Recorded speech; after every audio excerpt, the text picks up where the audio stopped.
ಇನ್ನು ಕೊನೆಯದಾಗಿ ವೃಷ ಅಂತ ಹೇಳ್ತಾರೆ. ವೃಷ ಅಂದರೆ ಇಲ್ಲಿ ಆಫ್ರೋಡಿಸಿಯಾಕ್ಸ್ ಅಂತ ಈಕ್ವಲೆಂಟ್ ಟರ್ಮ್ ಹೇಳ್ತೀವಿ. ಆದರೆ ಅನೇಕ ರೀತಿಯ ಇನ್ಫರ್ಟಿಲಿಟಿ ಪ್ರಾಬ್ಲಮ್ಸ್ ಮತ್ತು ಸೆಕ್ಷುವಲ್ ರಿಲೇಟೆಡ್ ಪ್ರಾಬ್ಲಮ್ಸಿಗೆ ಆಯುರ್ವೇದದಲ್ಲಿ ತುಂಬ ಒಳ್ಳೆಯ ರೀತಿಯ ರಸಾಯನಗಳು ಮತ್ತು ಔಷಧಗಳನ್ನ ಹೇಳಲಾಗಿದೆ.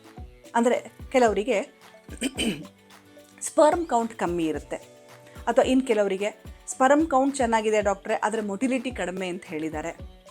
ಇನ್ನು ಕೆಲವರಿಗೆ ಅದೆಲ್ಲ ಚೆನ್ನಾಗಿದೆಪ್ಪ ಬಟ್ ಕ್ವಾಲಿಟಿನೇ ಇಲ್ಲ.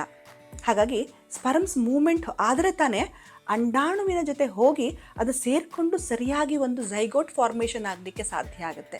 ಬಟ್ ಅದೇ ಹೆಲ್ತಿ ಇಲ್ಲದೆ ಇದ್ದರೆ, ಹಾಗಾಗಿ ಆ ರೀತಿಯ ಒಂದು ಅಂದರೆ ಶುಕ್ರ ಅಥವಾ ವೀರ್ಯಾಣುವಿಗೆ ಸಂಬಂಧಪಟ್ಟಂತಹ ಒಂದು ರೀತಿಯ ಒಳ್ಳೆಯ ಔಷಧಗಳು, ಅಥವಾ ಅಂಡಾಣುವಿನ ತೊಂದರೆ ಅಥವಾ ಓವಮ್ಮಿಗೆ ಸಂಬಂಧಪಟ್ಟಂತಹ ತೊಂದರೆ, ಅಥವಾ ಸಿಸ್ಟ್, ಪಾಲಿಸಿಸ್ಟ್, ಸರಿಯಾಗಿ ಪೀರಿಯಡ್ಸ್ ಆಗದೇ ಪದೇ ಪದೇ ತೊಂದರೆ ಆಗಿ ತುಂಬ ಮಲ್ಟಿಪಲ್ ಸಿಸ್ಟ್ ಆಗಿಬಿಟ್ಟಿದೆ, ಕನ್ಸೀವಿಂಗ್ಗೆ ಪ್ರಾಬ್ಲಮ್ ಆಗ್ತಾ ಇದೆ, ಈ ರೀತಿಯ ಅನೇಕ ಸೆಕ್ಷುಯಲ್ ಡಿಸಾರ್ಡರ್ಸ್ ಮತ್ತು ಇನ್ಫರ್ಟಿಲಿಟಿಗೆ ಸಂಬಂಧಪಟ್ಟಂತೆ ಕೂಡ ನಮ್ಮಲ್ಲಿ ಮೆಡಿಸಿನ್ಸ್ ತುಂಬ ಚೆನ್ನಾಗಿದೆ.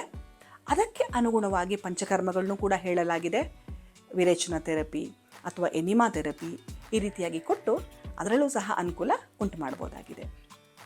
ಹಾಗಾಗಿ ಮಿತ್ರರೇ, ಬನ್ನಿ ನಮ್ಮ ಭಾರತೀಯ ಸನಾತನ ಧರ್ಮದ ಒಂದು ವಿಜ್ಞಾನವಾಗಿರ್ತಕ್ಕಂತಹ ಆಯುರ್ವೇದದಲ್ಲಿ ಕಾಯ, ಬಾಲ, ಗ್ರಹ, ಊರ್ಧ್ವಾಂಗ, ಶಲ್ಯ, ದಂಷ್ಟ್ರ, ಜರ, ವೃಷ ಈ ರೀತಿಯ 8 ಬ್ರಾಂಚಸ್ ಇನ್ ಆಯುರ್ವೇದ, 8 ರೀತಿಯ ವಿಭಾಗಗಳನ್ನ ಕೂಡ ಆಯುರ್ವೇದದಲ್ಲಿ ಹೇಳಲಾಗಿದೆ.